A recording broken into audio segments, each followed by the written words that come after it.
আউস এবং খাজরাজ দুইটা গোত্র ছিল, বিরাট বড় বড় গোত্র। এরা উটকে পানি খাওয়ানো নিয়ে মারামারি লাগাইলো, যুদ্ধ লাগিয়ে দিল। এই যুদ্ধ 40 বছর পর্যন্ত স্থায়ী হলো, একদিন আর 2 দিন না, 40 বছর পর্যন্ত যুদ্ধ চলতে লাগলো উটকে পানি খাওয়ানো নিয়ে। আমাদের দেশে বিয়ে বাড়ি মারামারি হয় খাবার নিয়ে, বলেন অনেক বিয়ে ভেঙে যায় খাবার নিয়ে। আচ্ছা বলেন তো, খাবার নিয়ে মারামারি, বলে গোশত কম দিলি কে, ফুলা কি ভাইসে আইছে, মাইয়া পক্ষকে আমার মাইয়া কি ভাইসে গেছে নাকি যে তোর ফুলার লোকে বিয়ে দেবো, যা। এই শুরু হয়ে গেল বিরাট যুদ্ধ, বিশ্বযুদ্ধ। তাও বাপ রে বাপ, বিয়ে বাড়ির আত্মীয়তা হবে, ঠিক তখনই শয়তান উৎফুল্ল হয়ে কাজ একটা বাধাই দিছে, যা। হ্যাঁ, শয়তান বেশি খুশি হয় বিয়ে ভাঙলে, তালাক হলে শয়তান বেশি খুশি হয়। এই শোনেন, আপনাদেরকে আজকে শিখাই দিয়ে যাই, সারা জীবনে আমার ওয়াজ যদি শুনে থাকেন, ওয়াজ যদি বুঝে থাকেন, জীবনে কখনো কোনো সময় কোনো মেয়ে আর ছেলের তালাক হতে দিবেন না। সর্বোচ্চ চেষ্টা করবেন যাতে তালাক না হয়, তালাক যাতে না হয়। সর্বোচ্চ চেষ্টা করবেন বিবাহ বন্ধন টিকিয়ে রাখার জন্য, তালাক যাতে না হয়। কারণ তালাক হইলেই শয়তান বেশি খুশি হয়। তালাক হইলেই দুইটা ফ্যামিলি চিরতরে নষ্ট হয়ে যায়। ছেলের ফ্যামিলিও নষ্ট হয়, মেয়ের ফ্যামিলিও নষ্ট হয়। ওই মেয়ের থেকে যত সন্তান আসবে তাদের সারা জিন্দেগি ভুগতে হয়। ওই ছেলের পরিবার থেকে আবার বিয়ে করে যত সন্তান আসবে তাদেরকে জীবনের শেষ সময় পর্যন্ত ভুগতে হয়। বিয়ে শাদী করলে হিসাব করে করবেন, আর করলে সারাসারি চিন্তা মাথার ভিতরে আনবেনই না। আমি জীবনের তাগিদে কথাগুলি বললাম, খালি ওয়াজ শুনে গেলে হবে না, ওয়াজ বাড়ি পর্যন্ত নিয়ে যেতে হবে, উপলব্ধি করতে হবে যে আমি কি বলছি আপনাদের সামনে। প্রিয় উপস্থিতি হাজিরিন, আউস এবং খাজরাজ গোত্রের 40 বছর ধরে যুদ্ধ হলো। মক্কাতে বিভিন্ন গোত্রে গোত্রে যুদ্ধ ছিল। প্রিয় নবীজি চিন্তা করলেন এই যুদ্ধ বন্ধ করা লাগবে। যুদ্ধ বন্ধ করার জন্য নবীজি সংগঠন করলেন। এই সংগঠনের নাম হিলফুল ফুজুল। এই সংগঠনের কাজ ছিল গরিব মানুষের ঘরে খাবার দেওয়া, অভাবীর ঘরে খাবার দেওয়া, এতিমের পাশে দাঁড়ানো, দুস্থের পাশে দাঁড়ানো, অসহায়ের পাশে দাঁড়ানো। হিলফুল ফুজুলের কাজ ছিল গরিব মানুষের মাঝে খাবার বিতরণ করা এবং অসুস্থ মানুষকে সেবা দেওয়া, আশ্রয়হীন মানুষকে আশ্রয় দেওয়া। একবার জোরে বলা যাবে কি মারহাবা। এই কাজ আজকে খ্রিস্টানরা নিয়ে গেছে। কারা নিয়ে গেছে? দেশে দেশে দেশে দেশে মানবাধিকার অফিস ওরা করে রাখছে। আমরা কি ছাতা করছি? আমরা আমিররা কেউ বিয়ে করছে 30টা, কেউ বিয়ে করে 25টা। একথা কয়ে লাভ নেই, বাংলাদেশে এই সুযোগ নেই। যারা সৌদি আরবে থাকছেন, মধ্যপ্রাচ্যে থাকছেন, তারা দেখছেন কারো বউ 25টা আছে। আচ্ছা বলেন তো, একজন মানুষ 25টা বউ দিয়ে কি করে? ও গরু না জিন? হ্যাঁ, কি করেটা কি? 25টা বউ দিয়ে কি করে? আপনার কি মন বলে সে হক আদায় করতে পারে? হ্যাঁ, জীবনও তো। একমাত্র পৃথিবীতে একজন সুপুরুষ ছিল, তিনি হযরত সাইয়্যিদুনা সুলাইমান আলাইহিস সালাম। 1000 স্ত্রী ছিল। যেমনে সুবহানাল্লাহ কইতেছেন মনে হয় আপনারও আছে, চিন্তা ভাবনা করছে। জোরে করলা সুবহানাল্লাহ। বলে ফরিদি সাহেব আজগুবি বলে না, ইমাম ইবনে কাসির আল বিদায়াতে লিখছে 1000 স্ত্রী ছিল, দাসীবাদী সহ। ওনার 100 স্ত্রীর সাথে এক রাতে 100 জন স্ত্রীর সাথে সময় দিয়েছেন। আল্লাহু আকবার। জোরে কর, জোরে জোরে জোরে না হয় না, আরো জোরে কর। আল্লাহু আকবার। দুর্বল মেরেন না, দুর্বল মেরেন না, মনে সাহস রাখেন। জোরে বলেন আল্লাহু আকবার। কত স্ত্রী? 100 জন বিবির সাথে এক রাতে সময় দিয়েছে। সহিহ বুখারীর হাদিস কিতাবুল আম্বিয়াতে আসছে। আমি বানান্য গল্প বলতেছি না, আল্লাহর মেহবুব নিজে বলেছেন 100 স্ত্রীর সাথে সময় দিয়েছেন। সুপুরুষ ছিলেন। নবীজি বললেন সুপুরুষ ছিলেন, একটা বেড়া ছিলেন। 100 স্ত্রীর সাথে এক রাতে সময় দিয়েছেন। এখন আপনাকে যদি জিজ্ঞেস করি 12 ঘন্টার রাত তো এবার ভাগ করেন,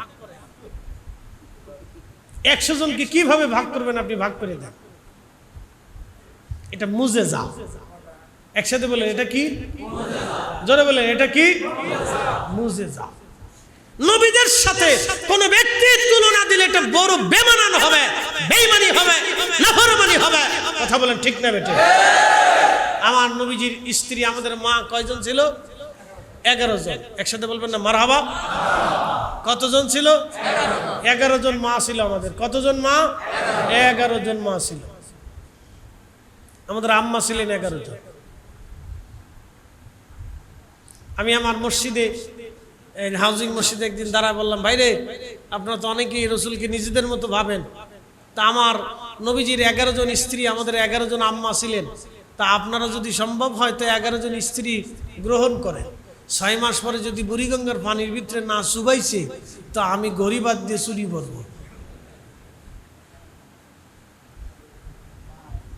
নবীদের মহান মুজিজা, এজন্য নবীদের সাথে তুলনা চলে না। কোনো কিছুর সাথে তুলনা দিবেন না, মেসাল দিবেন না। দিলেও শ্রেষ্ঠত্বের আসনে রাখবেন, শ্রেষ্ঠত্বের আসন দিয়ে মেসাল দিবেন।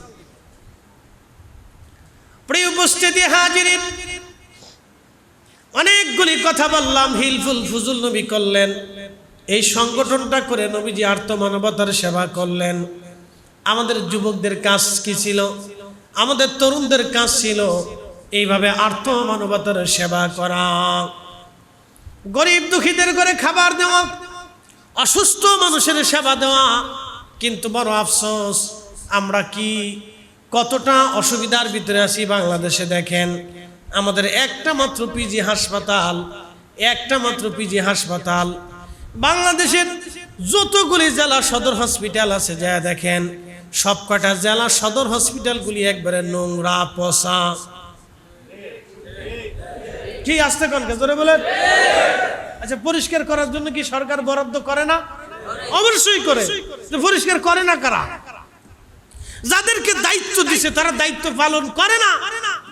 একবারে দুর্গন্ধ বানায় রেখেছে, ভিতরে ঢুকলে মনে হয় যে মরে গেছি, হারি কোন জায়গায় আসলাম, মনে হয় যে একবার গুনার সাগরে এসেছি। ওই জায়গায় রুগী গেলে আরো অসুস্থ হয়ে যাওয়ার কায়দা। কি আশ্চর্য, আপনি চিন্তা করেন তো কি অবস্থা আমাদের দেশে। এটা কি করবেন, কি বলবেন, কাকে বলবেন, কবে পরিবর্তন হবে আমরা জানি না। তো আল্লাহ যেন এমন শাসক আমাদেরকে দেন যারা মানুষের জন্য কাজ করে। জোরে বলেন আমিন। আল্লাহর নবী 40 বছরে হিলফুল ফুজুল করলেন। 40 বছরে নবী শাদী মুবারক করেছিলেন। আল্লাহর নবীজি 40 বছরে মক্কার অলিগলিতে ঘুরলেন, কিন্তু 40 বছরে তার অনুপম চরিত্র দেখে মক্কার মানুষে বলেন আল্লাহ আমিন, আল্লাহ আমিন। এই জন্য কাজী নজরুল চমৎকার ভাষায় লেখলেন, ত্রিভুবনের প্রিয় মুহাম্মদ এলো রে দুনিয়ায়, রে সাগর আকাশ বাতাস দেখবি যদি আয়, রে সাগর আকাশ বাতাস দেখবি যদি ধুলির ধরা বেহেশত আজ জয় করিল দিল রে লাজ। আজকে খুশির ঢল নেমেছে ধূসর সাহারায়, রে সাগর আকাশ বাতাস দেখবি যদি আয়, রে সাগর আকাশ বাতাস দেখবি যদি। প্রিয় উপস্থিতি, 40 বছরের জীবনের মুক্তাসার একটা পাঠ আমি আপনাদেরকে শোনাইলাম। 40টা বছর নবীজি চলে যাওয়ার পরে কোরআন নাজিল হলো। কোরআন আসার পরে শরীয়ত আসলো, নামাজ আসলো, রোজা আসলো, হজ আসলো, যাকাত আসলো, আনুষঙ্গিক ইবাদত, সুন্নত, মুস্তাহাব, ওয়াজিব, ফরজ এগুলি আসতে লাগলো। 40 বছরে পরে যে কোরআন আসলো, বিধান আসলো, শরীয়ত আসলো। কিন্তু এই 40 বছরে নবীজির অনুপম চরিত্রের আধার ছিলেন। এই জন্য হাসান বিন সাবিত কবিতার ছন্দ দিয়ে তিনি লিখলেন, ইন্নাকা উলিতা মুবাররান মিন কুল্লি আইব কাআন্নাকা কদ খুলিকতা কামা তাশা। নবীজি, আপনি দুনিয়াতে এসেছেন, আপনার আগে পরে কোনো অপরাধ নাই, কোনো আইব নাই, কোনো দোষ নাই, কোনো ত্রুটি নাই, কোনো খাতা নাই, কোনো ভুল নাই। আর আপনার এই পবিত্র সুন্দর অবয়ব, আপনার এই জিসম সৃষ্টি করার আগে মনে হয় আমার রব, আমার আল্লাহ আপনার সাথে পরামর্শ করে নিয়েছিল। একবার জোরে বলা যাবে কি মারহাবা? আল্লাহুম্মা সাল্লি আলা সাইয়্যিদিনা। মাশাআল্লাহ, আল্লাহু আকবার। ওয়া আলা আলি সাইয়্যিদিনা মাওলানা মুহাম্মদ। আমি যে কথাগুলি বললাম ইনশাআল্লাহ আমল করা যাবে তো? আমরা কাউরে ধোকা দেব না, মালে কম দেব না, মালে ভেজাল দেব না, মানুষে এই সম্পদ অর্থ মেরে খাবো, হালাল খাবার। আপনারা আজকে চিন্তা করলেন যে হুজুরের ওয়াজ শুনলাম, তো হুজুরের ওয়াজ ভালা, তো হুজুর তো দোয়া করে চলে যাবে, এরপরে আজকে সারা রাত মসজিদে নামাজ পড়বো, আজকাল নামাজ ছাড়তাম না। তো নামাজে দাঁড়াইছেন, সারা রাত নামাজ পড়লেন, তাহাজ্জুদ পড়লেন, ফজর পড়লেন, কিন্তু ওযু নাই। বলেন নামাজ হবে? তো ওযু ছাড়া যেমন নামাজ হয় না, হালাল খাবার ব্যতীত ইবাদত কবুল হয় না। একসাথে বলেন, হয় না, হয় না, হয় না। আচ্ছা বলেন, যারা খাবারের ভিতরে ভেজাল দিয়ে বেশি অর্থ কামাই করে, রুটি রুজি কামাই করে, ওরা যারা হজে যায় তার হজের অবস্থা কি? না একসাথে বলেন, জোরে বলেন। তার গরুর গোশতের অবস্থা কি? শুয়োরের গোশত আর গরুর গোশতের মধ্যে কোনো তফাৎ আছে? যারা ঘুষ খায়, বলেন তার খাসির গোশতের অবস্থা কি? খাসির গোশত আর কুকুরের গোশতের মধ্যে কোনো পার্থক্য আছে? বলে এটাও হারাম, ওটাও হারাম, এটাও হারাম, ওটাও হারাম। এই লোকে যদি হজ করে তাহলে হজ কি হবে? একসাথে বলেন, হবে। রোজা রাখার পরে সন্ধ্যাবেলা শুধু বিরিয়ানি দিয়ে ইফতার করে, তার রোজা হবে? বলে কারণ কি? ইফতারি ভেজাল, খাবারে ভেজাল, পানিতে ভেজাল, কাপড়ে ভেজাল, টুপিতে ভেজাল, পোশাকে ভেজাল, পায়জামায় ভেজাল, লুঙ্গিতে ভেজাল, পানিতে ভেজাল, খাবারে ভেজাল, তার মানে রক্তের ভিতরে ভেজাল, ফেসফে ভেজাল, কলিজায় ভেজাল, গোশতে ভেজাল, দেহে ভেজাল, চোখে ভেজাল, কানে ভেজাল, জবানে ভেজাল, হাতে ভেজাল, পায়ে ভেজাল, মাথায় ভেজাল, চুলে ভেজাল, সব জায়গায় তার ভেজাল। আল্লাহর নবী বললেন সহিহ মুসলিমে, আমার উম্মত বলো তো, এই সময় যদি আমার এই উম্মত কঠিন মরুভূমির ভিতরে পইরা একেবারে মুসাফির হইয়া সে আল্লাহর দরবারে কাকুতি মিনতি করে বলে, হে রব, ইয়া রব, ইয়া রব, ইয়া রব, তার খাবারে ভেজাল, পানিতে ভেজাল, কাপড়ে ভেজাল, বলো আমার উম্মত তার দোয়া কি করে কবুল হবে? শেষ। তাহলে আমার আসল ওয়াজ বুঝতে পারছেন? আসল ওয়াজ বুঝে যান। আসল ওয়াজ এটা। ফরিদি সাহেবের মতো মলম্ব পাগড়ি মাথায় দিয়ে রাস্তায় চললো, কাজ হবে না যদি খাবারে ভেজাল। কে আসতে কোন কেন জোরে বলে? কাজ হবে না গো, কাজ হবে না। ওয়াজ জাগা মতো দিয়ে দিচ্ছে, জাগা মতো ওয়াজ চলে গেছে। যদি পারেন এই আমলটা করেন, যদি পারেন তুই আমল করবেন যে হুজুর জীবনের তোরে আর কখনো কোনোদিনও হারামের কাছেই যাব। এটা হলো অরিজিনাল কাজ। তাহলে আপনার সারা জিন্দেগির সারা দিন পরে যদি একবারও আল্লাহ বলেন তা বহুত পরিমাণ হবে। আর যদি হারাম খাইয়া সারা রাত ভরে যদি মসজিদে বসে আল্লাহ আল্লাহ আল্লাহ আল্লাহ আল্লাহ আল্লাহ আল্লাহ করেন, একটা ডাকু আল্লাহর দরবারে কবুল হবে না। কি আসতে বলেন কেন জোরে বলেন? কথা বুঝাইতে পারছি আপনাদেরকে? এখন প্রশ্ন করবেন, ফরিদি হুজুর হারাম খেয়ে ফেলছি, ভয় নাই, আল্লাহ বান্দাকে মাহরুম করে নাই, এই কোরআনে আল্লাহ বান্দাকে মাহরুম করে দেয় নাই, এই জন্য আমিও আপনাকে মাহরুম করবো না। হুজুর খেয়ে ফেলছি, ভয় নাই, হয়ে গেছে অপরাধ, ভয় নাই। বলে কারণ কি? এই কোরআন আল্লাহ সুসংবাদ দিচ্ছে। قل يا عبادي الذين أسرفوا على أنفسهم لا تقنطوا من رحمة الله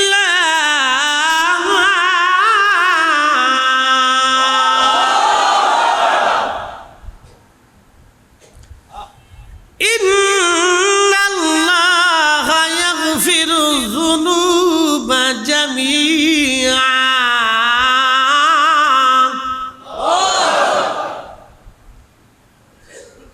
কখনো তোমাকে যদি ভুলি হেদায়েতের আলো জেলে নিয় কাছে তুলি ঠাই দিও প্রিয়তম ওগো মহিয়ান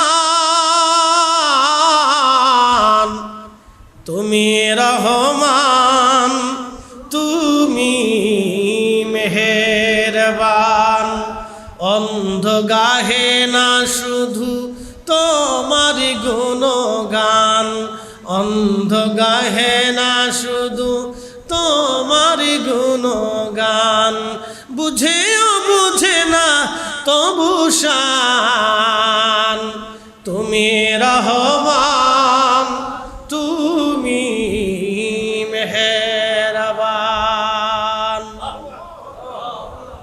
প্রিয় উপস্থিতি, ভয় নাই, আমার রব বললেন কুল হুজুর আপনি বলে দেন ইয়া ইবাদিয়াল্লাযীনা আসরাফু আলা আনফুসিহিম, রে বান্দা নিজের নফসের সাথে যদি অনেক বড় জুলুম করে ফেলছো, তুমি হারাম খেয়ে ফেলেছো, অন্যায় করে ফেলেছো, অপরাধ করে ফেলেছো, জিনা করে ফেলেছো, খুন করে ফেলেছো, অনেক বড় ভুল করে ফেলেছো, বাবা মার সাথে তুমি নাফরমানি করে ফেলেছো, সমাজের সাথে নাফরমানি করেছো, গ্রামের মানুষ তুমি ঠকিয়ে ফেলেছো, বান্দা চিন্তার কোনো কারণ নাই, ভয়ের কোনো কারণ নাই। লা তাকনাতু মির রাহমাতিল্লাহ, তোমার গুনার পাহাড় যদি একেবারে 7 আসমান 7 জমিন পর্যন্ত একেবারে ভরেও যায়, তাও তুমি চিন্তা করিও না, আমার রহমত থেকে তুমি নিরাশ হইও না। ইন্নাল্লাহা ইয়াগফিরু যুনুবা জামিআ, নিশ্চয় অবশ্যই আমি রব্বুল আলামিন তোমার জীবনের সমস্ত গুনাহগুলি আমি আল্লাহ মাফ করে দেব।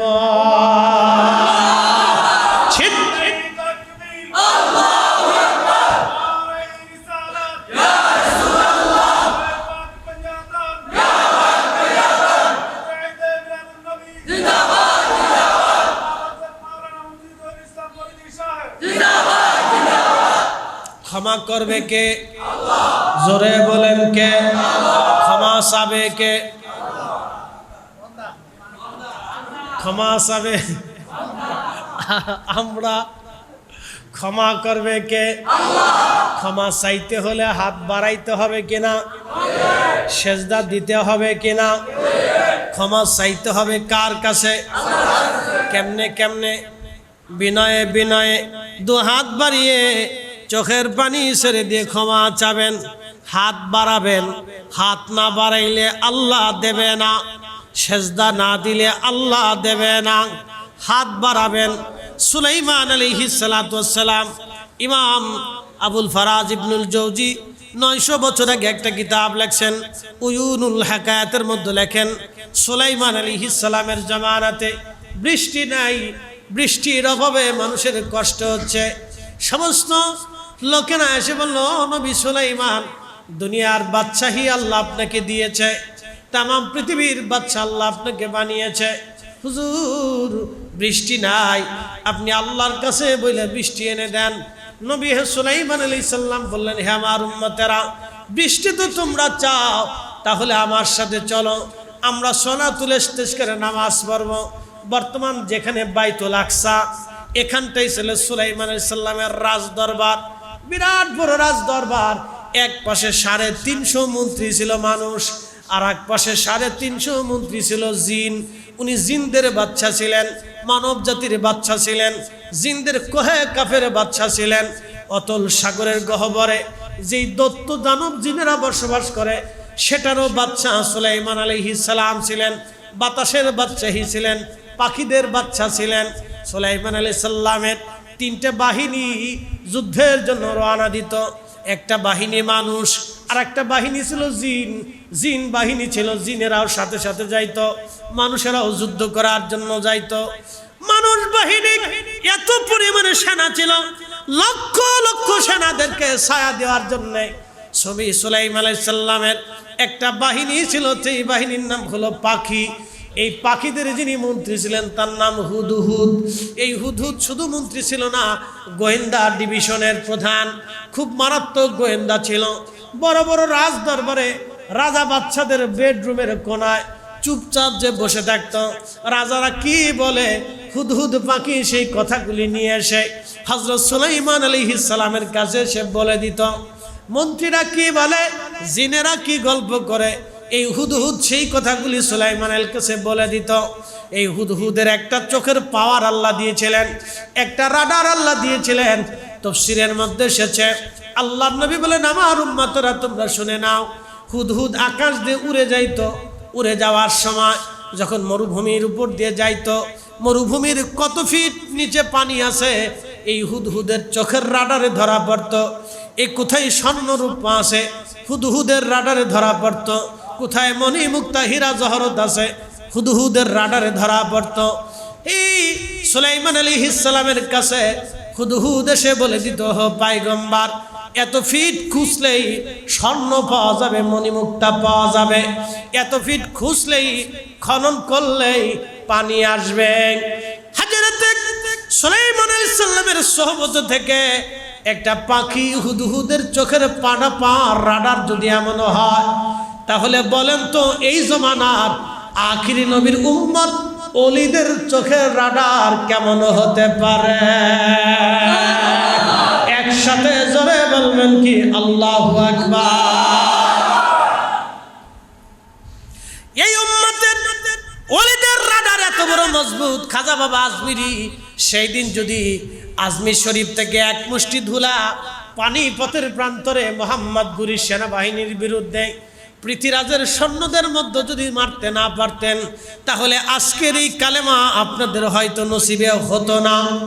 হুজুর মুজাদ্দিদ আল ফিসানি সেরহিন্দি ফারুকি, সম্রাট জাহাঙ্গীর এবং সম্রাট আকবর যখন দ্বীন ইলাহি চালু করলো, কালেমা পরিবর্তন করে দিল, লা ইলাহা ইল্লাল্লাহ আকবরু খলিফাতুল্লাহ, কালেমা চেঞ্জ করে ফেললো।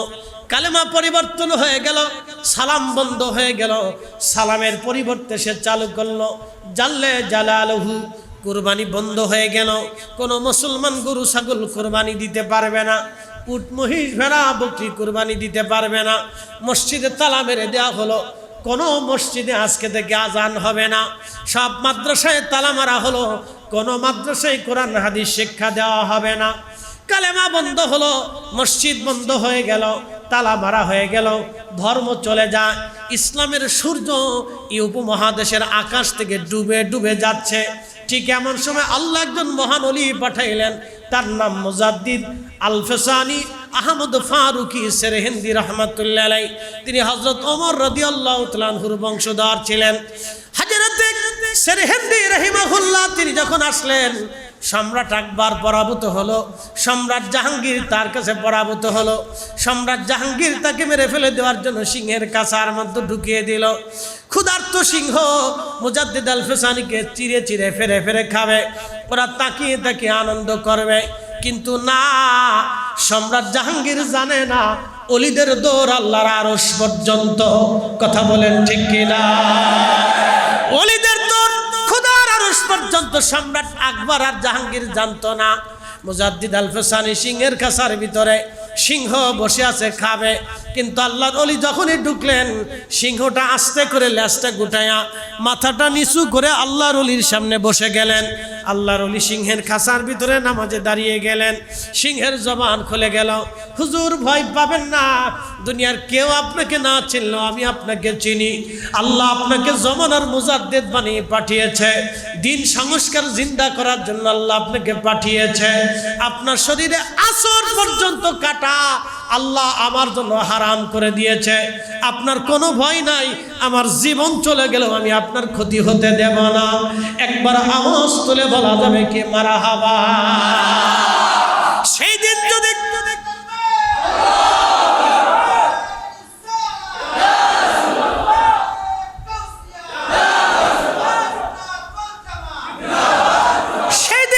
মুজাদ্দিদ আল ফিসানি সরহিন্দি রাহমাতুল্লাহ আলাইহি সিংহের খাঁচার ভিতরে সিংহের কবলে যদি পড়ে যান, সিংহ যদি তাকে খেয়ে ফেলতো, তাহলে আজকের এই কালেমা আপনার নসিবে হতো না।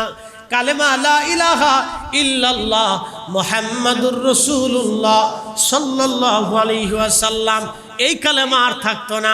কালেমা হয়ে যেত লা ইলাহা ইল্লাল্লাহ। আল্লাহর ওলি সিংহের কাছের ভিতরে নামাজ পড়লেন।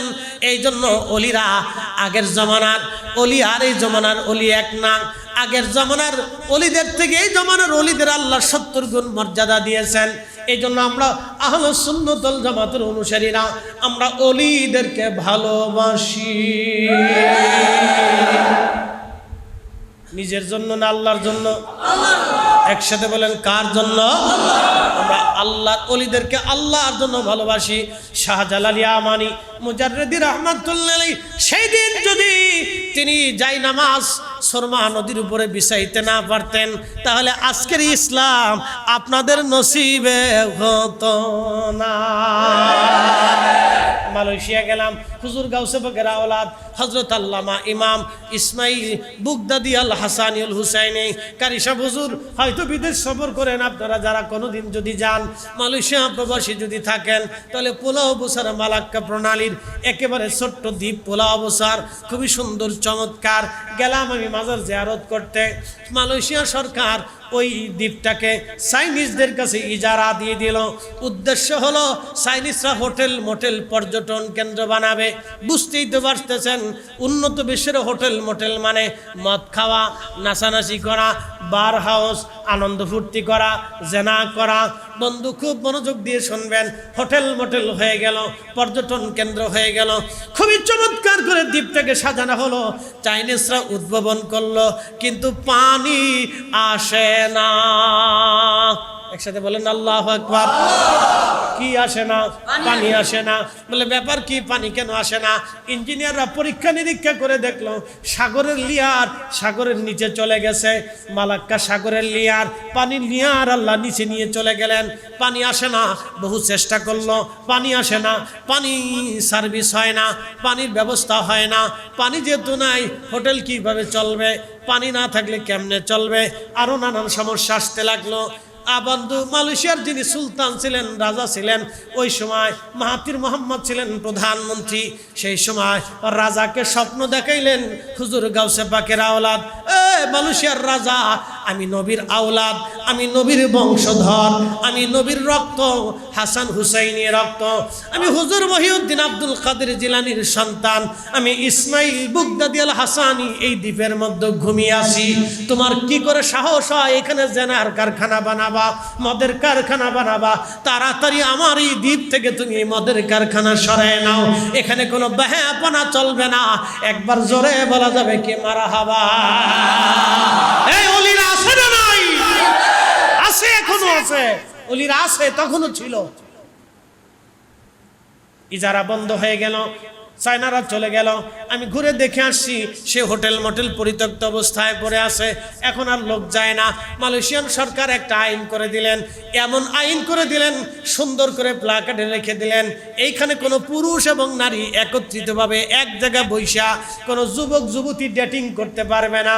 যদি কোনো যুবক যুবতী এইখানে বৈশা, এই দ্বীপের মধ্যে এক জায়গা বৈশা, এই মাজারের আঙ্গিনার আশেপাশে বৈশা যদি তারা ডেটিং করে, তাহলে 1000 রিঙ্গিত জরিমানা ধার্য হয়েছে। বাংলাদেশের কত হাজার হবে? 30,000 টাকা, আরো 6 মাসের জেল জরিমানা হবে। কোন প্রেসিডেন্টও তাকে ছুটাইতে পারবে না।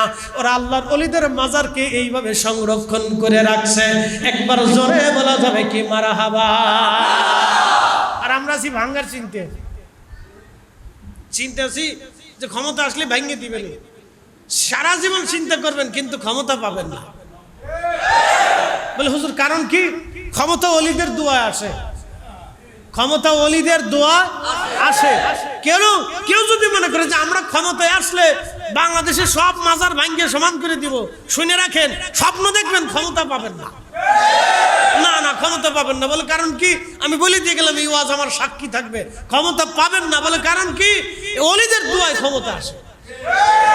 কাদের দোয়া? ওলিদের দোয়া।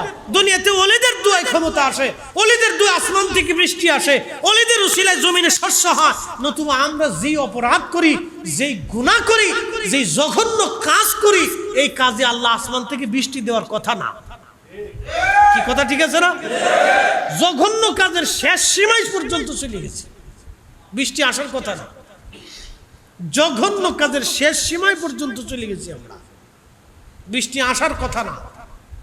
শুধু ওনাদের দোয়ায় বৃষ্টি আসে, ওনাদের দোয়া বৃষ্টি আসে। পৃথিবীতে আল্লাহ বৃষ্টি দেয় ওনাদের দোয়ার কারণে। আমি বাস্তব কথা আপনাদের সামনে উপস্থাপন করলাম, প্রিয় উপস্থিতি বুঝে যাবেন। ওলিদের কারণে আজকে ইসলাম পেলাম। হযরতে সুলাইমান আলাইহিস সালামের সেই হুদহুদ পাখির কথা বলতেছিলাম। পাখিরা মানব সৈন্যদেরকে ছায়া দিত, উড়ে উড়ে উড়ে উড়ে। তাহলে বুঝেন কত পাখি তার অনুগত ছিল, কত মানব ও জিন জাতিরা হযরত সুলাইমান আলাইহিস সালামের অনুগত ছিল, হযরত সুলাইমান আলাইহিস সালামের বাধ্য ছিল। একসাথে বলবেন আল্লাহু আকবার। তেলের গাড়ি তেলে চলে, হাওয়ার গাড়ি হাওয়ায় উড়ে, বিনা তেলে চালায় গাড়ি নবী সুলাইমান। আমরা সেই মুসলমান, আমরা সেই মুসলমান। আমাদের নবী সাল্লাল্লাহু আলাইহি সাল্লামের একটা তখ্ত ছিল, এই তখ্ত বাতাসে উড়াই নিয়ে যেত। তো কত বড় তখ্ত জানেননি? এই ইটের সমান না, ইটের সমান না। ওনার তখ্তে লক্ষ লক্ষ সৈন্য বসাইতেন, উট ঘোড়া গাধা, যুদ্ধের সামগ্রিক যন্ত্রপাতি অস্ত্রপাতি নিতেন। তারপরে লক্ষ লক্ষ সৈন্যদের খাবার দাবার নিতেন। তাহলে এবার তখ্তটা কত বড় হবে? টাইটানিক জাহাজের চাইতেও কত বড় হবে? টাইটানিক জাহাজে মাত্র 1500 লোক আটত। কত লোক? মাত্র 1500 লোকের সংস্থান ছিল, মানে বাসস্থান ছিল। এই 1500 লোকের উপরে টাইটানিক জাহাজের আর এবিলিটি ছিল না। 1500 লোকের একটা ব্যবস্থা ছিল টাইটানিক, তাও এক বরফের আঘাতে ভাঙ্গে চুরে তলায় চলে গেছে। কি কথা ঠিক আছে কিনা? এক বরফের গুতায় শেষ। তো 1500 টাইটানিক জাহাজ আটতো, আর সুলাইমান আলাইহিস সালামের তখ্তে লক্ষ লক্ষ সৈন্য বসাইতো। তাহলে এবার বুঝেন কয়শো টাইটানিকের সমান হবে। একসাথে বলবেন আল্লাহু আকবার। সুলাইমান আলাইহিস সালাম বাতাসে বলতেন, বাতাস আমার তখ্ত উড়াও। বাতাসে সেই তখ্তরে উঠাইয়া ওনার যেখানে খুশি সেখানে যায় নামতেন সৈন্যবাহিনী নিয়ে। একসাথে বলবেন আল্লাহু আকবার। পৃথিবীর কোন বাহিনী ওনার সামনে দাঁড়াইতে পারত না। এবার বলেন ওনার রাজত্ব কি আর আছে? একসাথে বলুন, ওনার রাজত্ব আছে? ওনার সেই সাম্রাজ্য আর আছে? নাই। আল্লাহ ওনাকে ওনার স্থানে নিয়ে চলে গেছেন, ওনার নবুয়ত খাতিম করেছেন। কিন্তু আল্লাহ তার রসুলকে তখ্তবিহীন, মসনদবিহীন, সাম্রাজ্যবিহীন এমন এক প্রেমের সাম্রাজ্য দিয়েছে, তাম পৃথিবীর কোটি কোটি মানুষ ওনার জন্য চোখের পানি ফেলায় ফেলায় কান্দে। কথা বলেন ঠিক না ঠিক? রাহমাতুল লিল আলামিন। ওনার আদর্শ আমরা নিতে পারবো কি পারবো না? নেওয়া যাবে? জীবনে মিথ্যা বলেন, মানুষ ঠকান নাই, এগুলি নিতে হবে, অরিজিনালটা নেন। খালি ফরিদি সাহেবের মতো ফাঁক বিপদেন যে মাথায় দিয়ে রাস্তায় হাঁটলে কিন্তু কাজ হবে না। যেটা নেওয়ার দরকার সেটা নেন। গীবত করেন না, কোনো মানুষের মেয়ের বিবাহ ভাঙ্গেন না। বাংলাদেশের গ্রাম অঞ্চলে একটা পলিটিক্স আছে, নাম হচ্ছে ভিলেজ পলিটিক্স। আমি নাম দিয়েছি এটা কুত্তা পলিটিক্স।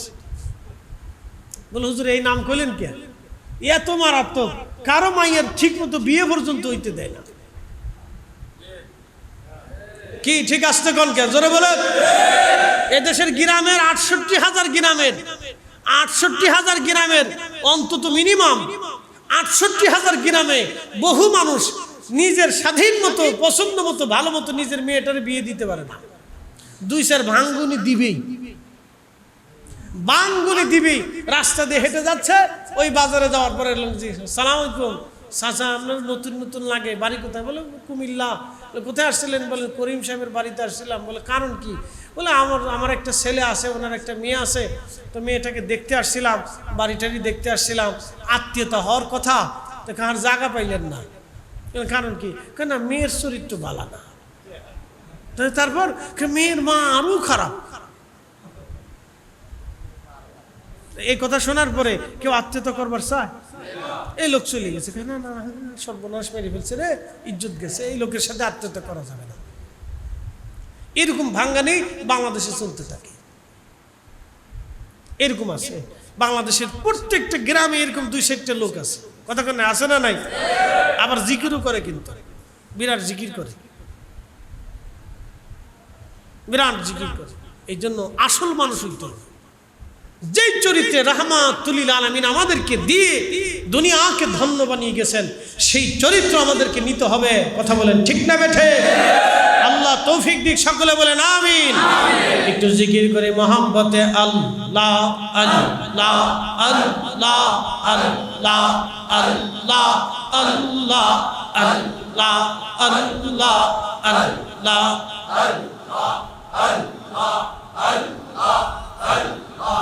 রাহমাতুল লিল আলামিন কানসান নবী রাত রদিন পাপিতা উম্মতের কারণে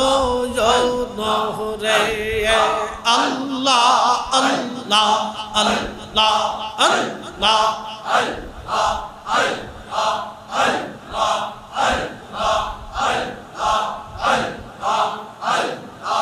উম্মতা মার গুনাহগার কে জানি হয় শেষ বিচার মাফ করে আমার উম্মত রে রাহমাতুল লিল আলামিন কানজান মিরাত রদিন পাপিতা উম্মতের কারণে আল্লাহ আল্লাহ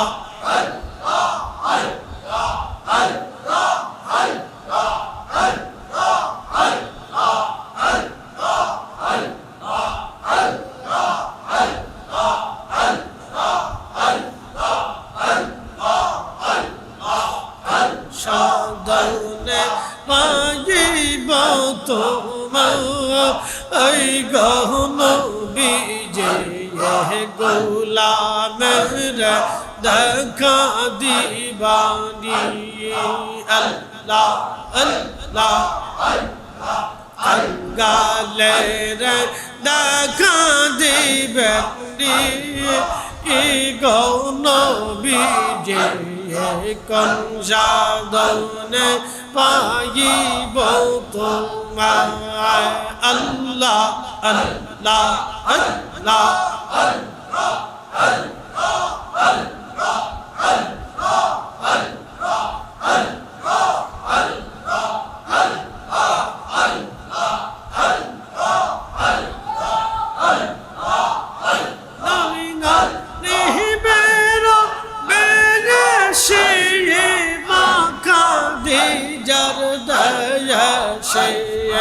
বকরি চারান বন জঙ্গল এই গৌন বিজে কোন সাধনে পাইব তোমার আল্লাহ আল্লাহ আল্লাহ আল্লাহ মেরে দেখা দিবানি গো নবীজি কোন জাদনে পাইব তোমার আল্লাহ আল্লাহ আল্লাহ আল্লাহ আল্লাহ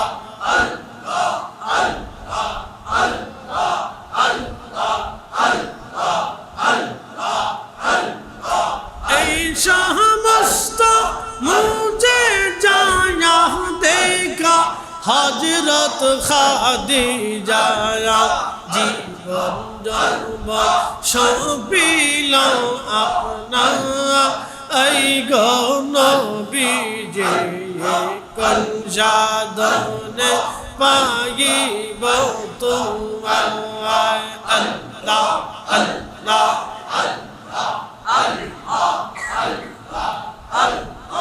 কাঙ্গালে রে দেখা দিবানি ইগো নবীজি কোন জাদনে পাইব তোমার আল্লাহ আল্লাহ আল্লাহ আল্লাহ আল্লাহ আল্লাহ আল্লাহ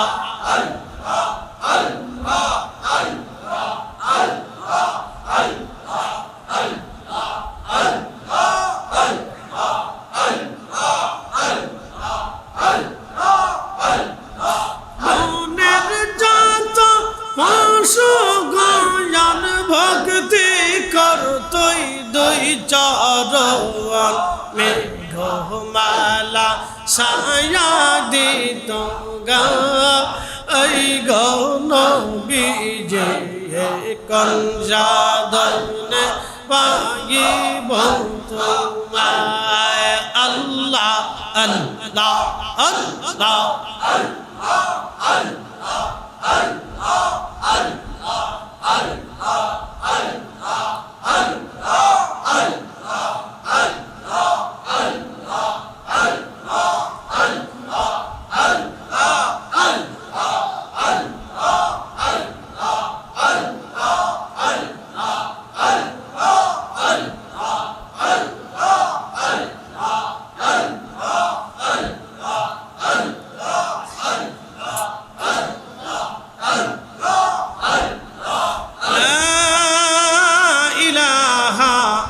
ইল্লাল্লাহু মুহাম্মাদুর রাসূলুল্লাহ সাল্লাল্লাহু আলাইহি ওয়াসাল্লাম। 100% মুসলমানের ভিতরে 90-99 জনকে দেখলাম মাথায় কোনো টুপি নেই, মাথায় কোনো টুপি নেই। কিন্তু আশ্চর্য হবেন, মিথ্যা বলে না, মানুষকে ধোঁকা দেয় না, ছগলখুরি করে না, অন্যায় করে না, খাবারে ভেজাল দেয় না, বিষ মিশায় না, গ্রাম্য পলিটিক্স নাই। কে কারে বাস দিবে, কে কার বিয়ে ভাঙবে, কার মায়ের বিয়ে ভাঙবে, কার বউর সংসার ভাঙবে, কারে একটা মামলা দিবে, কারে মিথ্যা মামলা দিবে, কার ফুলারে গাঁজা খাওয়াবে, আফিম খাওয়াবে, নেশা করাবে, কিচ্ছু নাই। একটা ফ্রেশ দেশ। একসাথে বলবেন না মারহাবা? আরো জোরে বলেন মারহাবা। আর আমাদের দেশে সেদিন দেখলাম পেঁপের মধ্যে ইনজেকশন দিতেছে, মেড ইন বাংলাদেশ। পেঁপের মধ্যে মারতেছে, পেঁপের মধ্যে ইনজেকশন দিয়ে এটারে মিষ্টি বানাচ্ছে।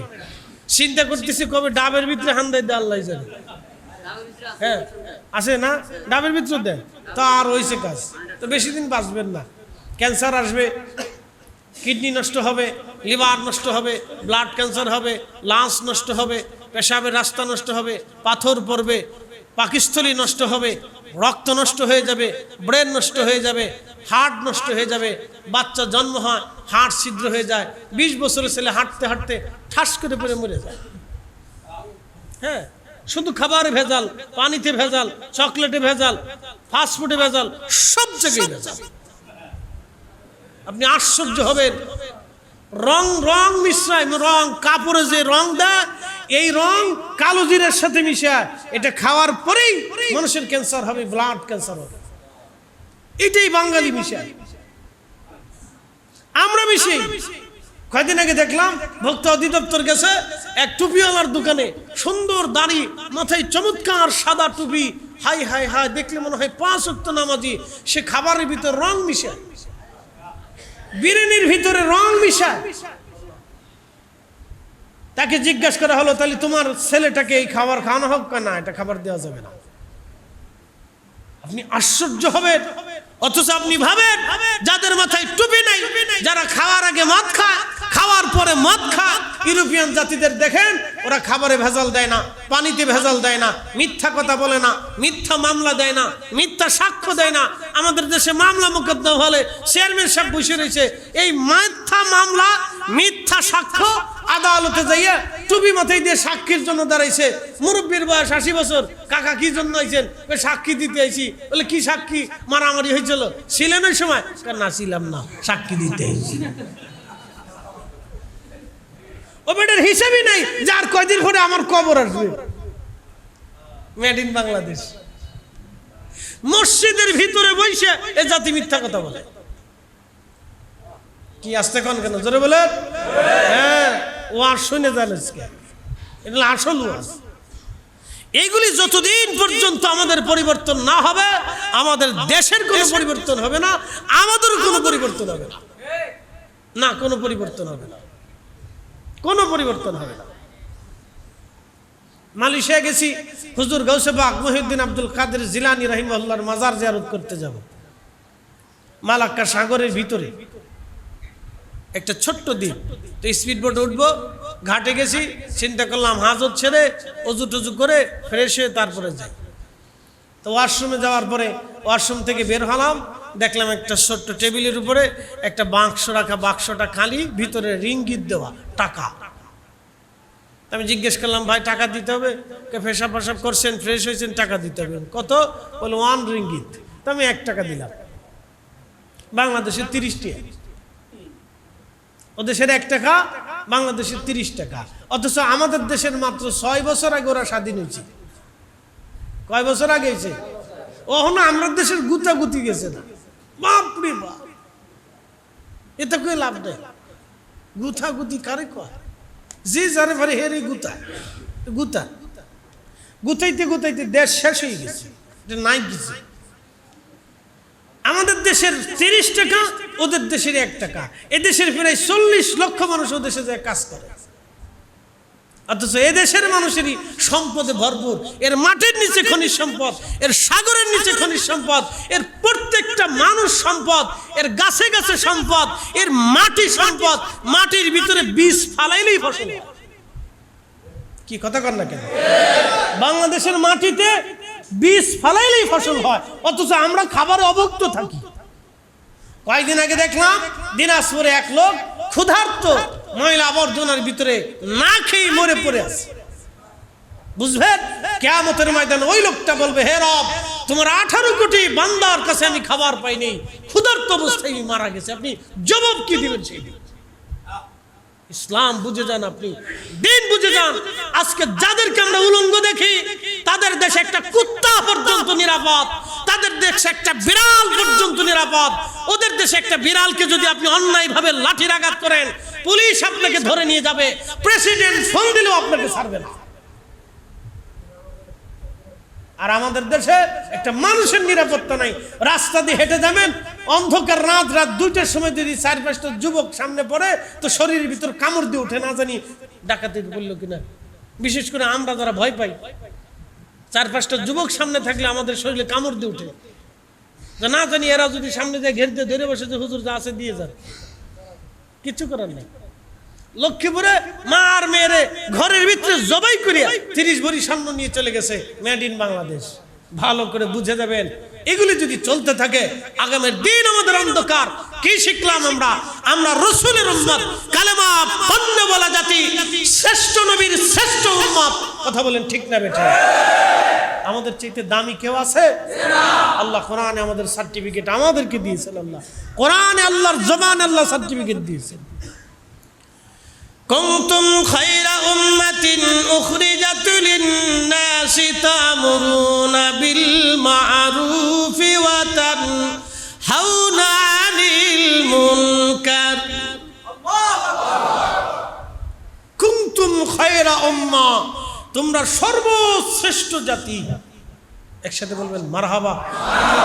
সর্বশ্রেষ্ঠ জাতি তোমরা, সর্বশ্রেষ্ঠ জাতি। আজকে ইউরোপের আজকে খ্রিস্টানেরা ছেলেরা মেয়েরা জাহাজ ভরে ভরে ত্রাণ নিয়ে ফিলিস্তিনের গাজার দিকে আসে, অথচ আমাদের পার্শ্ববর্তী আরবের দেশ ধন কুবেরা ধনীর আদলের দুলালেরা এসির ভিতরে বসে থেকে থেকে তারা টেলিভিশনে দেখে যে ইউরোপিয়ানরা জাহাজ ভরে ভরে খাবার নিয়ে আসতেছে। খ্রিস্টানরা মুসলমানদের দয়া দেখাইয়া তারা মানবতার পক্ষে নিয়ে জাহাজ ভরে ভরে তারা খাবার নিয়ে আসলো। আর মধ্যপ্রাচ্যের এত বড় আমির উমরারা একটা বারের জন্য বলতে পারে নাই যে আমরা ইসরায়েলের সাথে ব্যবসা করব না। কি কথা কন না কেন পারছে? তাহলে মুসলমান কোথায় আছে আপনি চিন্তা করেন,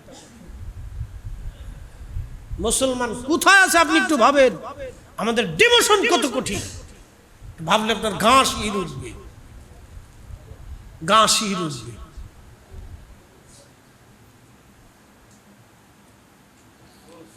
কুনতুম খায়রা উম্মাতিন উখরিজাত লিন-নাসি তা'মুরুনা বিল মা'রুফি ওয়া তানহাউনা 'আনিল মুনকার।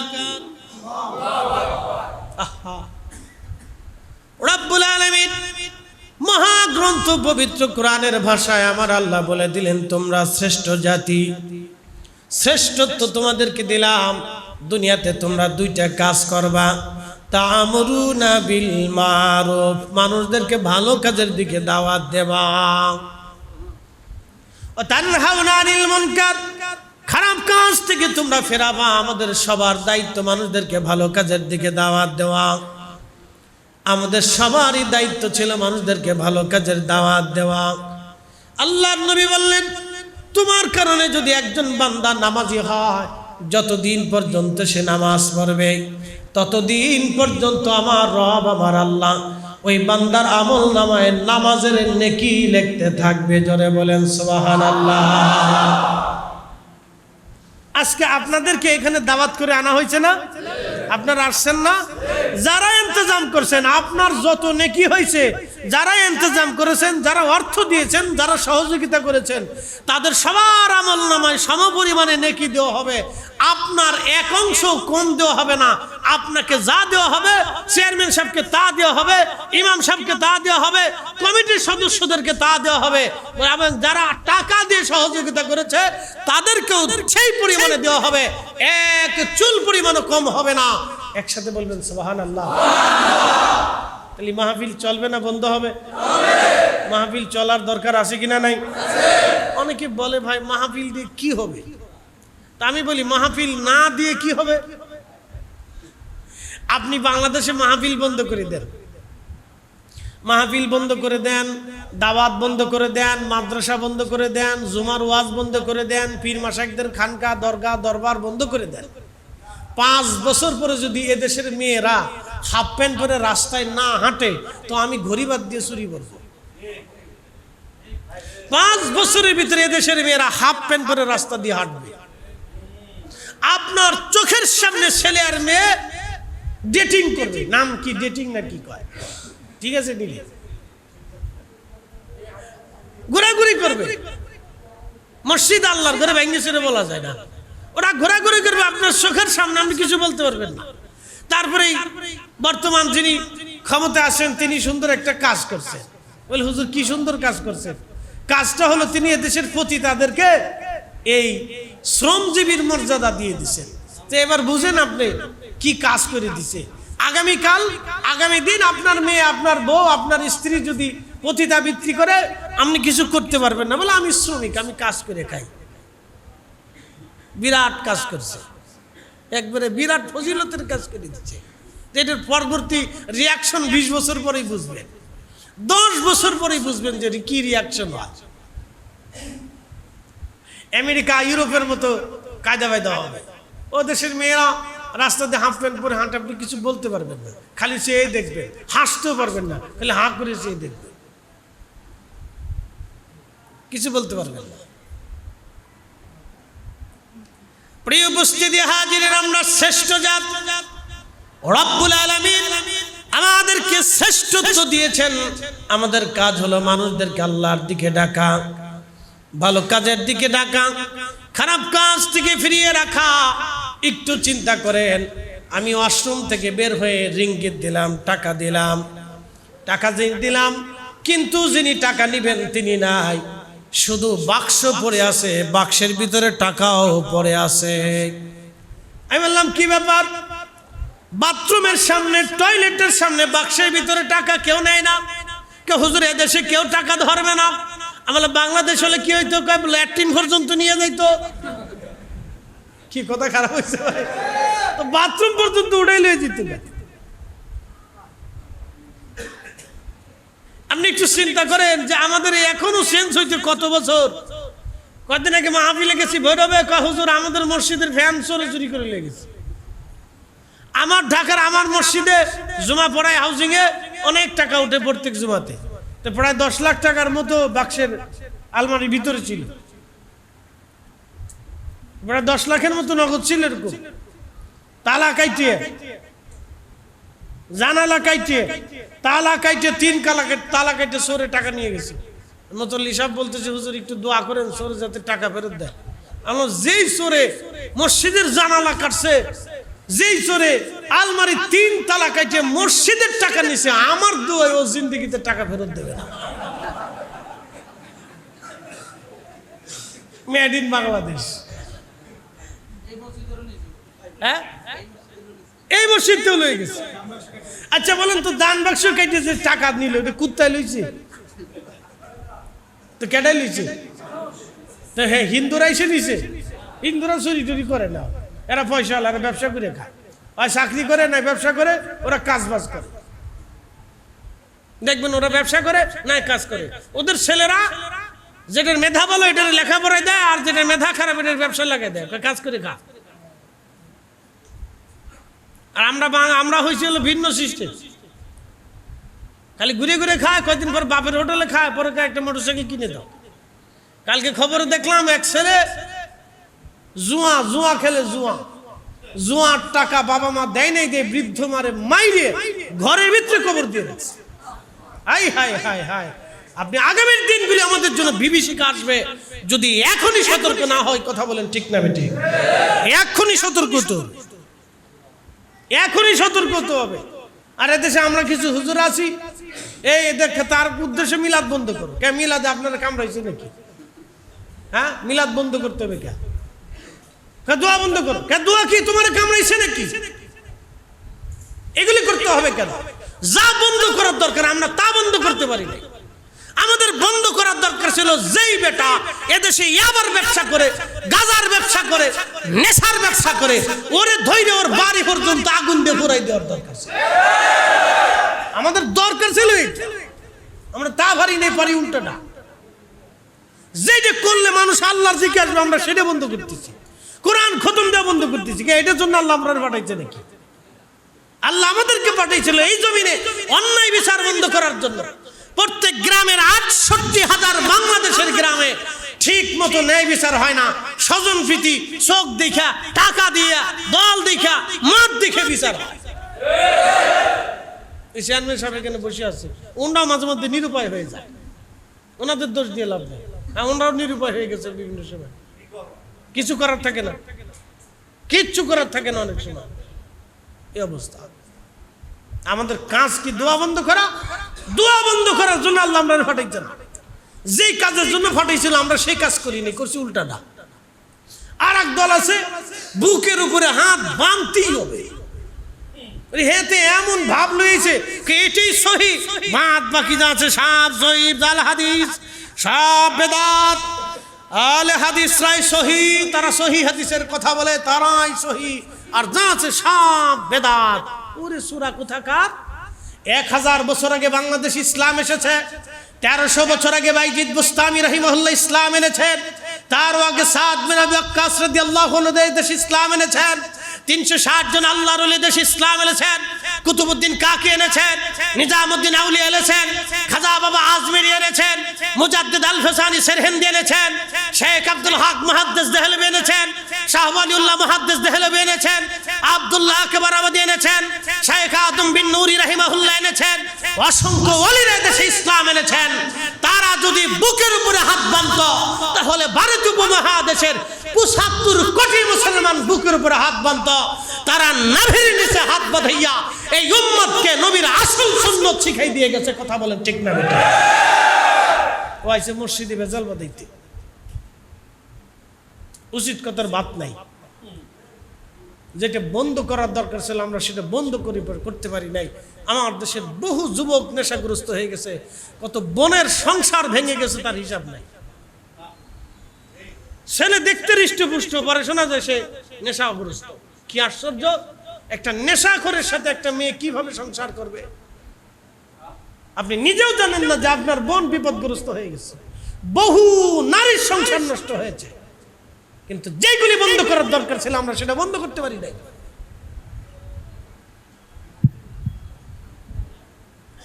কষ্ট হতেছে আপনাদের? আমি কিছু সাচ্চা কথা বললাম যেগুলি আমাদের জীবনের জন্য বিশাল প্রয়োজন। 40 বছর বয়সে কোরআন শরীফ আল্লাহ আমার নবীকে দিলেন। 40 বছর বয়সে, 40 বছর আগে আল্লাহ কোরআন পাঠান নাই, কোরআনও আসে নাই, নামাজও আসে নাই, কোরআনও আসে নাই, রোজাও আসে নাই, কোরআনও আসে নাই, শরীয়তও আসে নাই, কোরআনও আসে নাই, হালাল হারামের আইনও আসে নাই। কোরআন আসে নাই কিন্তু মিথ্যা বললে গুনাহ হবে তাও আসে নাই, ধোঁকা দিলে গুনাহ হবে তাও আসে নাই। যেহেতু কোরআন আসে নাই, শরীয়তের আইনও আসে নাই, কোরআন নাজিল হয় নাই, শরীয়ত আসে নাই, তাহলে এই 40 বছরে আল্লাহর নবীর কাজ কি ছিল? এবার আসেন জায়গা মতো, এই 40 বছরের নবীজির কি কাজ ছিল? এই 40 বছরের রাসূলের কাজ ছিল জীবনেও কখনো ভুলেও একটা মিথ্যা শব্দ জবান থেকে বের হয় নাই। একসাথে বলবেন আল্লাহু আকবার। এরকম অনুপম চরিত্র, মহান আদর্শ দুনিয়াতে আর কোথাও পাবেন না। 40 বছরের জীবনে একটা সেকেন্ডের জন্য নবীজি কাউকে কখনো ধোঁকা দেন নাই। নবীজি ছিলেন জীবন্ত ব্যাংক, জীবন্ত ব্যাংক। বাংলাদেশ ব্যাংক থেকেও টাকা পাচার হয়ে যায়, ডাইনবাম হয়ে যায়, হয় না ভাই? টেলিভিশনে মানুষ দেখবে বাংলাদেশ ব্যাংক থেকেও টাকা ডাইনবাম হয়ে যায়, কিন্তু ক্ষমতা যার টাকা তা মনে কিছু নিয়ে না।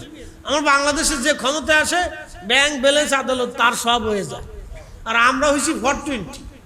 আমাদের ঘোরার দিন দেশের নাগরিক হলো কিছু নাই। আমরা কতদূর খালি খালি ভাত খাই আর ঘুমাই আর বাথরুম করি না, আমরা কিছু নেই। যে ক্ষমতা আসে ব্যাংক ব্যালেন্স আদালত পুলিশ আর্মি সেনাবাহিনী বিজিবি বিডিআর সব তার হয়ে যায়, আমরা কিছু নেই।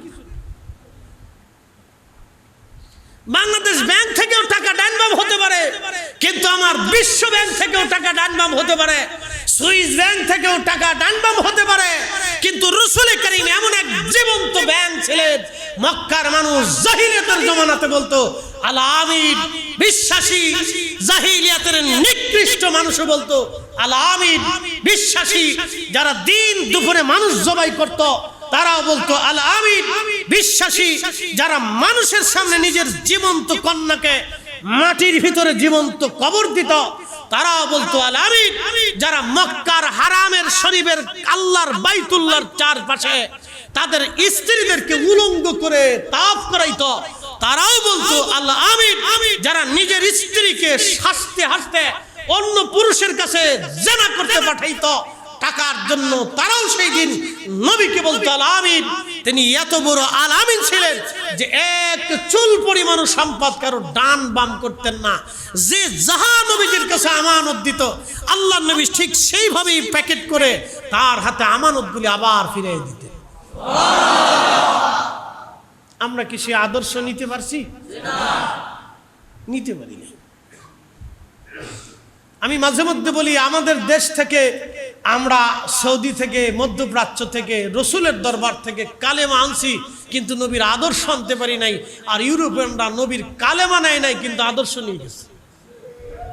হ্যাঁ, ওরা অরিজিনালটা নিয়ে গেছে, যে ওরা সুখী, ওদের টাকার অভাব নাই, পয়সার অভাব নাই, ঝামেলা নাই, খাবারে ভেজাল নাই, ওরা 100 বছরে হাঁটে, 100 বছরের বেডি ও দেশে সাইকেল চালায়, আর আমরা দেশের 60 বছরের বেডি, তার দিকে তাকানো যায় না, হেরে এই হুইল চেয়ারে করে ঠেলতে ঠেলতে হসপিটালে নিতে নিতে সকালবেলা 1 বস্তা ওষুধ তার লাগে, আর ও দেশের 100 বছরের বেডি সাইকেল চালায়।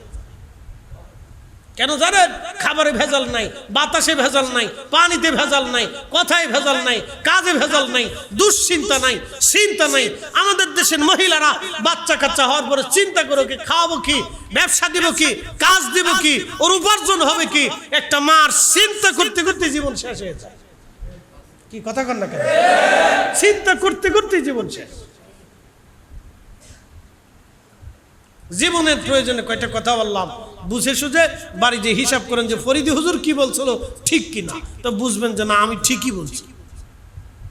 খালি ওয়াজ শুনে চলে গেলে হবে না, এটা বাস্তবমুখী কিছু কথা আপনাদেরকে শোনাইলাম। 40 বছরের জিন্দেগি ফলো করেন তো, তিনি এমন এক মান্যবর, মহামান্যবর। আল্লাহ কোরআনে বললেন মাইয়ুতির রাসূলা ফাকাদ আতা আল্লাহ।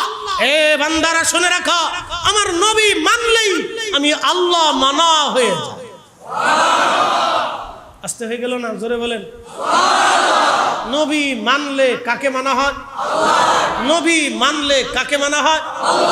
ওনার ভুল আছে, খাতা আছে? উনি দুনিয়ার অন্য কোনো মানুষের মতো, অন্য কোনো কর্মজীবীর মতো, অন্য কোনো কাজের মতো, দুনিয়ার কোনো কাজের সাথে ওনাকে তুলনা দেওয়া হবে? অথচ উনি বলে ফেললেন উনি সাংবাদিক।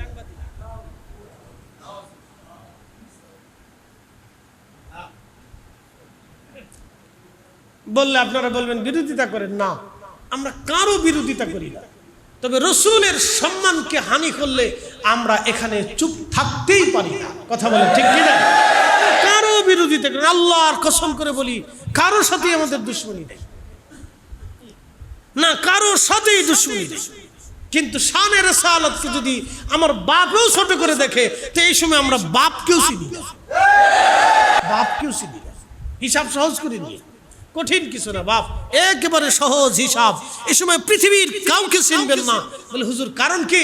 লা ইউমিন, নবীজি বলছেন লা ইউমিন আহাদুকুম হাত্তা আকুনা আহাব্বা ইলাইহি মিন ওয়ালিদিহি। এই হাদিস বর্ণনার একটা সারমর্ম আপনাদেরকে শোনাই।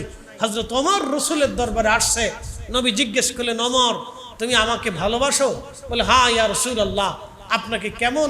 আপনাকে আমি অবশ্যই ওমর ভালোবাসি। নবীজি বললেন ওমর কেমন করে ভালোবাসো? বলি ইয়া রাসূলুল্লাহ, ইয়া হাবিবাল্লাহ, আমার সন্তান সন্ততি আমার সব কিছু থেকে আপনাকে বেশি ভালোবাসি। নবী বললেন তোমার জীবন থেকে বেশি ভালোবাসো? হযরতের ওমর তখন চিন্তা করে বললেন না ইয়া রাসূলুল্লাহ, জীবনের থেকে বেশি আপনাকে ভালোবাসার মতো সেই এই অন্তর আমাকে সাক্ষ্য দিচ্ছে না। তখন রাসূল বলে লা ইউমিন আহাদুকুম হাত্তা আকুনা হাব্বা ইলাইহি মিন ওয়ালিদিহি ওয়া ওয়ালাদিহি ওয়ান নাসি আজমাইন। তখন হযরত ওমর রাদিয়াল্লাহু আনহু মাটির ভিতরে গোড়াগুড়ি করতে লাগলেন, চিৎকার মেরে মেরে কাঁদতে লাগলেন, হায় আফসোস, ওমরের জিন্দেগি বরবাদ হয়ে গেল, সেই ঈমানের স্বাদ এখনো নিতে পারল না। না আসতে হলো কেন? জোরে বলেন। সেই ঈমানের স্বাদ এখনো ওমর নিতে পারল না। এরপরে হযরত ওমর ডেকে বলেন ইয়া রাসূলুল্লাহ, আমার অন্তর সাক্ষী দিতেছে আমার জীবনের চাইতে আপনাকে বেশি ভালোবাসি। নবীজি জবাব দিলেন ওমর রে, তাহলে তুমি শুনে নাও, তুমি এই ঈমানদার হতে পেরেছ। নবী বললেন তোমার জীবনের চাইতে, সম্পদের চাইতে, দুনিয়ার চাইতে, পিতা মাতার চাইতে, তোমার সন্তান থেকেও যদি বেশি ভালোবাসতে না পারো, ঈমানের স্বাদ তোমার হবে না, ঈমানদার হবে না, ঈমানদার হবে না। এই হাদিসের দিকে তাকায়া নবীর শানকে কেউ যদি ছোট করে দেখে, আমরা এই সময় জবান বন্ধ রাখতে পারবো না। কথা বলেন ঠিক কিনা? এই সময় জবান বন্ধ রাখলে আপনি খেয়ানত করবেন, অনেক বড় খেয়ানত হবে। ওয়াল্লাহি বিল্লাহি তাল্লাহি ওয়া আসমানুল কসম, তো জমিন ওয়ালার কসম ও মুলক মালিকের কসম করে বলতেছি, সেই দিন আল্লাহর আদালতে রাসূলের বারগাহের সামনে দাঁড়াইতে হবে। সেই দিন আল্লাহর নবী বলবেন হে রব, আমার এই উম্মত আমার ইজ্জত হানি সম্মান হানির সময় সে মুখ বুজেছিল এবং সে আমার পক্ষ অবলম্বন করে নাই, হে রব আমি তার ফয়সালা চাই, সেদিন কোন চেহারা নিয়ে আল্লাহর সামনে দাঁড়াবেন একটু হিসাব করে কবরে যায়েন। দাঁড়াইতেই হবে, রাস্তা হবে না। এই জন্য কারো দিকে তাকাবেন না। আপনার দলের প্রেসিডেন্টও যদি শানে রিসালাতের বিরুদ্ধে বলে, তখন আপনি গর্জে দাঁড়িয়ে বলবেন, প্রেসিডেন্ট অসম্ভব, সব দিয়ে দেব আপনাকে, কিন্তু রসুল দিতে পারবো না, ইমান দিতে পারবো না। কথা বলেন ঠিক না? আপনার পীর যদি বলে তো বলবেন, পীর সাহেব হুজুর ভালোবাসি, বায়াত নিয়ে অঙ্গীকার করেছে বটে, কিন্তু শুনেন সব আপনাকে দিতে রাজি আছি, দুনিয়ার সমস্ত সম্পদ আপনি নিয়ে যান, আপত্তি থাকবে না, কিন্তু শানে রিসালাতে ইশকে রাসূলে নবীর ইজ্জতের ব্যাপারে আপনাকেও ছাড় দেব না। এটা আমাদের ঈমান।